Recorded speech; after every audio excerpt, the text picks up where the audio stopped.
कांग्रेस का official reaction आ गया है सीए को लेकर कि भारतीय जनता पार्टी जानबूझकर चुनाव से ऐन पहले का वक्त चुना गया है सीए को लाने के लिए, ध्रुवीकरण के लिए। अभी सीए लागू किया गया है जो समाजवादी पार्टी कह रही है असल में बंगाल में, असम और बंगाल में ध्रुवीकरण का प्रयास है। सरकार बताए कि 4 साल 3 महीने क्यों लगे।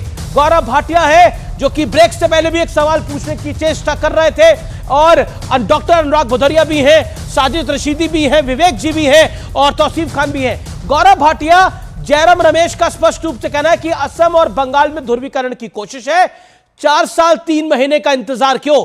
और आप सवाल क्या पूछना चाह रहे थे रशीदी जी से? पहले मैं उत्तर दे देता हूं। देखिए, आप याद करिए, सोनिया गांधी जी का एक बयान आया था सीए का कानून जब संसद से पारित हुआ था। उन्होंने भड़काऊ बयान देते हुए कहा कि आर पार की लड़ाई होनी चाहिए, और ये एक रैली में कहा था अमीर जी। उसके बाद दिल्ली में दंगे हुए, और दंगे ऐसे हुए कि जिसमें तमाम भारतीय मारे गए, और अंकित वर्मा का आपको याद होगा किस तरह से उसकी हत्या करी गई थी। दोषी कौन? जहरीली नफरत फैलाने वाली कांग्रेस पार्टी। खैर, ये तो उत्तर हो गया इनका। अब साजिद रशीदी यहां पे हैं, मेरे उनसे 2 सवाल हैं। साजिद जी उत्तर भी देंगे। साजिद जी, पहली बात ये बताइए, आपने सीए पर इतना ज्ञान दिया, मैं पूछना चाहता हूं सीए, एनआरसी और एनपीआर, इसका फुल फॉर्म बताइए पहले। मुझे पता था यही पूछोगे आप। लिखो कॉपी पेन लेके। हाँ, लिख रहा हूं। कॉपी और पेन उठाओ और लिखो तीनों का। हाँ, मैं लिख रहा हूं। CAA का मतलब है देखिए मत, गूगल मत करिए, बताइए। सिटीजन, हाँ, सिटीजन अमेंडमेंट एक्ट। एनआरसी का मतलब है नेशनल रजिस्टर पॉपुलेशन। गलत। नेशनल रजिस्ट्रेशन, सुनिए नेशनल रजिस्ट्रेशन रजिस्टर। भूल गए बेचारे। सिटीजन है। क्या फिर से बोलिए? अरे सुन लो। और बोलिए। एनपीआर का मतलब है नेशनल पॉपुलेशन रजिस्टर। तीनों का बता दिया मैंने, लिख लिया आपने सही। और कोई ज्ञान दूं? गलत हो गया, लेकिन कोई बात नहीं। और कोई ज्ञान दूं? अब सुनिए, मेरा दूसरा सवाल है। और कोई ज्ञान दूं? अच्छा, कोशिश अच्छी थी। मुझे पता था यही पूछोगे। अच्छा लगा, बताइए। अच्छा लगा मुझे। ब्रेक में तैयारी करी तो भी गलत हो गया, कोई बात नहीं। दूसरा मेरा सवाल है, आपने कहा धर्म के चश्मे से नहीं देखना चाहिए। मैं ये पूछना चाहता हूं साजिद जी, दूसरा सवाल है, ले लेंगे, आप समझदार व्यक्ति हैं। दूसरा सवाल मेरा ये है, आपने अभी कहा था धर्म का एंगल नहीं होना चाहिए। मैं ये पूछना चाहता हूं, आप तो कुरान का हर शब्द मानते हैं ना कि नहीं मानते हैं? एक बार हाँ या ना में बता दीजिए, हर शब्द मानते हैं? यस, अल्हम्दुलिल्लाह मानता हूं, मुझे गर्व है कि मैं मुसलमान हूं। बहुत अच्छा है। अब ये बताइए, आपकी सूरा 9 आयत 5 मेरे हाथ में है, आपकी पाक कुरान है, ये कहती है जहां काफिरों को देखो मार दो। अब यही पाकिस्तान, बांग्लादेश और अफगानिस्तान में भी होता है जहां मुस्लिम बहुल्य है। तो आप इससे सहमत है कि जहां काफिर मतलब बुत परस्ती करने वालों को मार दो? आप इससे सहमत है? देश जानना चाहेगा भारत। जवाब ले लो, वकील साहब, जवाब ले लो। आपको ज्ञान दे दूं, क्योंकि आपको ज्ञान नहीं है, आधा अधूरा ज्ञान लेकर बैठ गए। अब सुनिए, पूरा ज्ञान सुनिए। ज्ञान दीजिए, पूरा ज्ञान सुनिए। पूरा ज्ञान ये है, ये आयत उस वक्त के लिए है जब नबी पाक सल्लल्लाहु अलैहि वसल्लम के जमाने में जंगें हुआ करती थी कुफ्र और इस्लाम की। ये उस वक्त के लिए है, ये आज के लिए नहीं। आयत, ये ज्ञान दे दूं आपको, इससे भड़काइए मत लोगों को। तो फिर क्यों हो रहा है पाकिस्तान में हिंदुओं को, भड़काने की कोशिश की थी 26 आयतों को लेकर। मुझे लगता है पॉलिटिकल एक्सपेक्ट पे आ जाना चाहिए, पॉलिटिकल विषय पे आ जाना चाहिए, पॉलिटिकल विषय पे आ जाना चाहिए। डॉक्टर अनुराग भदौरिया कुछ कहना चाह रहे हैं। अनुराग भदौरिया, विवेक श्रीवास्तव दोनों कुछ ऐड करना चाह रहे हैं। मुझे देखिए, कमाल का एक नजारा देखने को मिल रहा है। भारतीय जनता पार्टी के प्रवक्ता किताब लेके पाकिस्तान की बात कर रहे हैं।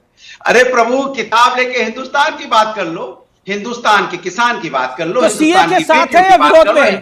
समाजवादी पार्टी सीए के साथ है या विरोध में? मैं जवाब दे रहा हूं। हिंदुस्तान के छात्रों की बात कर लो, हिंदुस्तान के युवाओं की बात कर लो, हिंदुस्तान के बेरोजगारों की बात कर लो, किताब दिखा के कि उनको कितना न्याय आप दे रहे हो, उन पे लाठियों की बौछार कर रहे हैं। एक बात, दूसरी बात मेरी बात सुनिए, देश के जो लोग जो हमारे बेरोजगार दूसरे देशों में जा रहे हैं रोजगार पाने के लिए, अपना देश छोड़ के दूसरे देश में जा रहे हैं जहां वार चल रहा है, वहां रोजगार पाने जा रहे हैं, उनको तो कम से कम अपने देश में रोजगार दे दो, वो विदेश में क्यों जा रहे हैं? एक तो तीसरी बात, लाखों लोग हमारे देश की नागरिकता छोड़ के दूसरे देशों में क्यों चले गए? मैं आपसे पूछना चाहता हूं, आप बताइए। बार बार अनुराग आप निरंतर बोलेंगे, मेरा एक प्रश्न है जिसको मैं तीसरी बार रिपीट कर रहा हूं। अनुराग भाई, मेरा उसका स्पष्ट जवाब दीजिए। आप सीए के कानून के पक्ष में है, उसके खिलाफ में है? मैंने आपको ताल्लुक मेरा आपकी पार्टी है। मैं आपको जवाब दे रहा हूं, भारतीय जनता पार्टी चुनाव आया है, चुनाव आने के समय में इनके सारे मुद्दे फैल हो चुके हैं। ठीक है, बीजेपी फेल हो चुकी है, समाजवादी पार्टी पास हो रही है सीए के मुद्दे पर। सीए के मुद्दे पर आप फॉर है या अगेंस्ट है? आप साथ में है या खिलाफ है? अरे प्रभु बोलने दो, बोलने दे रहा हूं, सवाल का जवाब दीजिए। तो रुकिए ना, चुप रहिए ना, मैं बोलने दीजिए। मैंने कहा भारतीय जनता पार्टी ने प्रभु राम का राजनीतिकरण किया, जनता ने नकार दिया। इन्होंने पार्टियां तोड़ी, जनता तोड़े, जनता ने नकार दिया, नेता तोड़े। फिर ये ईडी सीबीआई इनका इस्तेमाल किया, वो भी जनता ने इनको नकार दिया। अब सीए लेके आए कि नफरत की राजनीति कैसे फैलाएं? अब मैं उत्तर दे दूंगा अमीन जी, चला रहे हैं, हिंदुस्तान की बात नहीं करेंगे, हिंदुस्तान की समस्या की फिर बात आप नहीं सवाल करेंगे। का जवाब नहीं दे रहे। देखिए, आप 2.5 मिनट बोले लेकिन सवाल का जवाब नहीं दिया। मेरा फिर आपसे निवेदन है, सीए के पक्ष में है, उसके खिलाफ है? आपकी अपनी लाइन क्लियर नहीं है, बीजेपी से पूछ रहे हैं सीए के पक्ष में है, उसके खिलाफ है? इलेक्टोरल बॉन्ड की बात आपने करी, वाजिब सवाल है आपका। Okay, you made your point. मेरे को विवेक की बात भी जाना है। विवेक, मैं गौरव आपका एक ही बार रुक करूंगा। विवेक एक सेकंड, ये अंतहीन बात नहीं हो सकती अनुराग जी, अंतहीन बात नहीं हो सकती। ऑडियो डाउन करिए। विवेक श्रीवास्तव, वाजिब सवाल है, क्या आपको लगता है कि पोलराइजेशन की बीजेपी कोशिश कर रही है? जब आप लोग इसका विरोध करेंगे तो अपना पोलराइजेशन होगा। अब बताइए, अगर कोई प्रताड़ित हिंदू, सिख, बौद्ध, जैन है, वो पाकिस्तान से हिंदुस्तान नहीं आएंगे तो जाएंगे कहां? कोई दूसरा मुल्क हो तो बता दीजिए। नहीं, बिल्कुल ठीक बात है आपकी। भाई, कोई भी इस देश में इसके खिलाफ नहीं है कि किसी भी कम्युनिटी का, चाहे हिंदू हो या नॉन हिंदू हो, कोई प्रताड़ित है तो हम उसे शरण जरूर दें, लेकिन उसमें रिलीजन का एंगल ना लाएं। इसमें मुसलमानों को भी जोड़ा जाए। 72 फिरके हैं मुसलमानों के, शिया, अहमदिया ये परसिक्यूट होते हैं पाकिस्तान में, अनेकों और फिरके परसिक्यूट होते हैं, तो ये डिफरेंशिएशन ना करें। और दूसरा, आप डिसाइड कैसे करेंगे कौन प्रताड़ित है कौन नहीं? चाहे हिंदू कम्युनिटी ही हो, उसकी जांच कौन करेगा? बहुत सारी बातें हैं इसके अंदर। तो जिस प्रकार से फार्मर के काले कानून वापस कराए गए थे, सीएए को भी सरकार को वापस लेना चाहिए। कांग्रेस का जो आधिकारिक बयान आया है, वामपंथ भी वही कह रहा है, 4 साल के बाद आप इसको लेकर के आए हैं, इसलिए नहीं कि आपका इंटरेस्ट बेटरमेंट में है, सिर्फ पोलराइज करके 2024 के इलेक्शन में आपको नॉर्थ ईस्ट के स्टेट्स, खासकर बंगाल, आसाम, इन राज्यों को आप प्रभावित करना चाहते हैं। आपको लग रहा है कि मुसलमान पोलराइज करना चाहते हैं? बंगाल के अंदर ये हार रहे थे चुनाव। एक सेकंड, बार बार बोला जा रहा है कि चुनाव के चलते लाए हैं।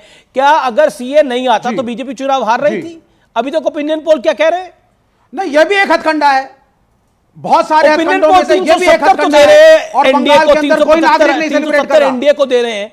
आप कह रहे हैं मतलब ये बात अनुराग जी ने भी बोली, ये बात प्रियंका जी ने भी बोली। मेरा स्पष्ट सवाल है, क्या बीजेपी चुनाव हार रही थी इससे पहले? किस ओपिनियन पोल के अंदर बताया गया कि बीजेपी चुनाव हार रही है इससे पहले?